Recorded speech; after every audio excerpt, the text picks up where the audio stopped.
এই যে জাবেদ মিয়া, জাবেদ মিয়া, তার নাম আগে ছিল নুনু মিয়া, এখন হচ্ছে জাবেদ মিয়া।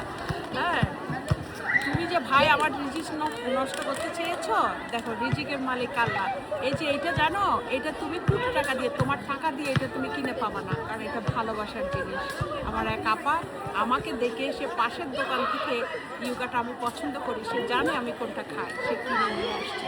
তুমি তো ওইরকম মানুষ তৈরি করতে পারো নাই, এখানে হোটেলে গিয়ে নাচনলের সাথে পরকিয়া করে বিয়ে করছো।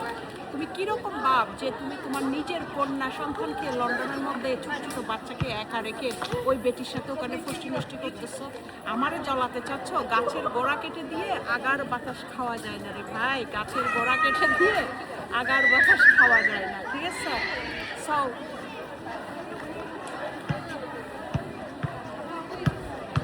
তোমাকে বলছি, এই যে দেখো আমার ছোট ভাইয়ের বউ দিছে উপরেরটা, নিচেরটা দিচ্ছে আমার বড় ভাইয়ের বউয়ে, ঠিক আছে? আর খাওয়া তো খাওয়াই আছে, ফ্রি ফ্রি ফ্রি। সো তুমি আমার জন্য যতই গর্ত করার চেষ্টা করবে না, সৃষ্টিকর্তার তরফ থেকে সেই গর্তকে তুমিই করবা, করেছো, করছো, করবা।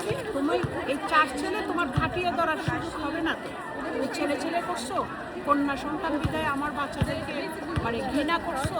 আমাদের বাচ্চাকে যদি তুমি ভালোবাসো, তাহলে তো বাচ্চাদের সাথে এখানে থাকতে, এখানে আসো 6 মাস থাকো। ভাই আমার সাথে থাকা লাগবে না, আমি তো তোমাকে গুড বাই দিয়েছি সে কবে। সো আমার সন্তানদেরকে আমি কখনো আলাদা করিনি, কারণ ওরা বাবার ভালোবাসা পাক, মার ভালোবাসা পাক। সেটা এখন তুমি বাবার ভালোবাসা করে দিচ্ছ, মার ভালোবাসার থেকে বঞ্চিত করেছো, বাবার ভালোবাসাটা তো দিচ্ছ না। সো আমি চাই তুমি লন্ডনে আসো, আমার বাচ্চাদের সাথে থাকো। That's it. Yes, no problem. Come give a হাগ।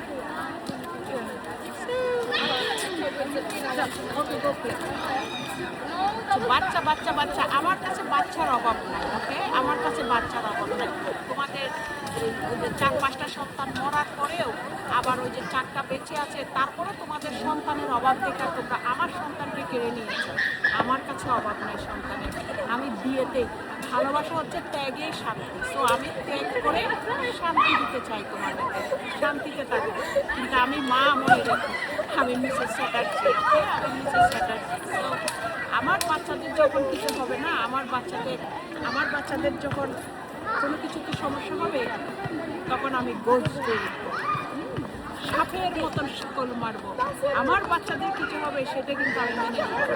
আমি চাই আমার বাচ্চাদের সাথে আসো, আমার বাচ্চাদের সাথে থাকো, আমার বাচ্চাদের সাথে বাচ্চাকে বাবার ভালোবাসা দাও। তোমার 4 ছেলেকে তুমি অলরেডি অনেক ভালোবাসা দিয়েছো, সো এখন আমার বাচ্চাকে দাও। কারণ এই জন্যই আমি চাচ্ছি, কারণ তুমি আমার বাচ্চাকে মা হারা করেছো, মায়ের কাছ থেকে নিয়ে গেছো।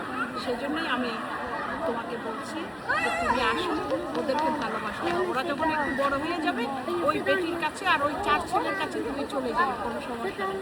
বাট এখন ওরা ছোট, 13 বছরের একটা বাচ্চা, ওদের মা অথবা বাবার ভালোবাসা দরকার। তো মার ভালোবাসা থেকে তো তুমি বঞ্চিত করেছো, কেন আমার বাচ্চাটাকে নিয়ে গেলে তুমি? তাহলে এখন তুমি এসে থাকো, তুমি আসো, শোনো, আমার সাথে গ্যাঞ্জাম করো না। আমার রিজিক নষ্ট করতে চেয়েছো?